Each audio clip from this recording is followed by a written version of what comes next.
Familiar.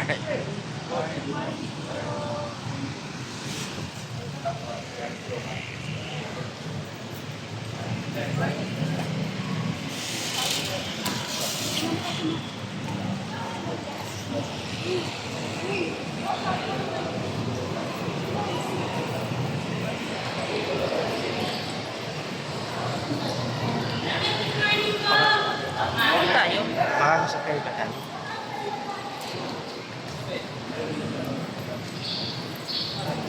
Tayo kumasabay dyan. Bango ah.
Lesson morning, everyone. Welcome to the ICDSR Foundation Sports and Music Development Assistance Project, Trailer 2, Rosario Alvarado Elementary School.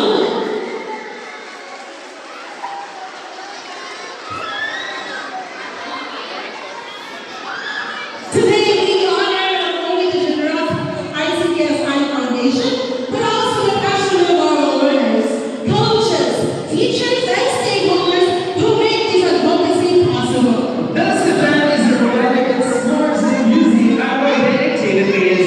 They are powerful tools to inspire discipline, resilience, creativity, and unity. Let's give our energy high, our spirits focused, and our hearts open as we officially begin today's program. Alright, partner, mukhang ready na po ang mga bata ng Margins. And I agree. Ladies and gentlemen, to set the tone for today's celebration of sports, music, and community, please welcome the Red Drum and Line Band.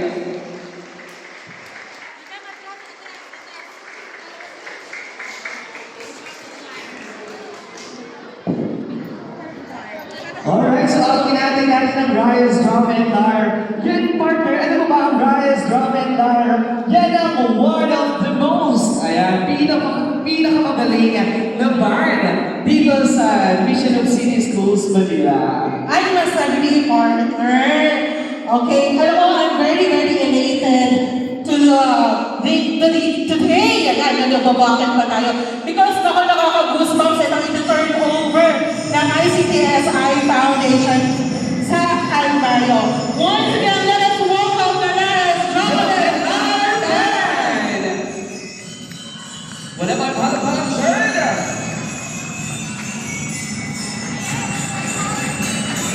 And of course, let us all welcome The athletes and coaches from different sports events are partners in discipline, teamwork, and excellence. We have athletics, and of course, we have badminton, basketball, chess, futsal girls, futsal boys, sepak takraw, lawn tennis, table tennis, volleyball girls, volleyball boys, taekwondo, and other things. yes, grabe na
Executive Director, ICTSI Foundation Incorporated, we have Miss Filipina C. Lorena.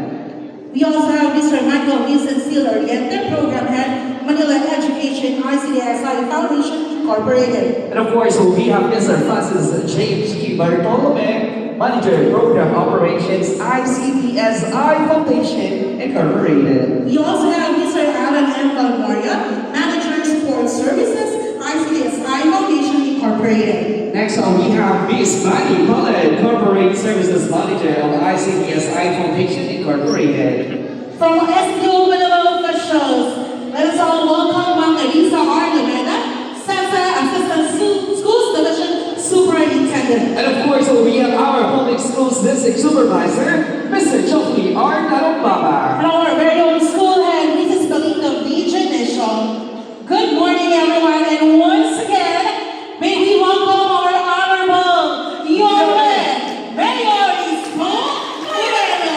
Alright, once again, pagpapalala natin ang ating pinakamamahal na Yorme. Grabe, partner! Well, this is one of the most awakened part of our event, partner, no?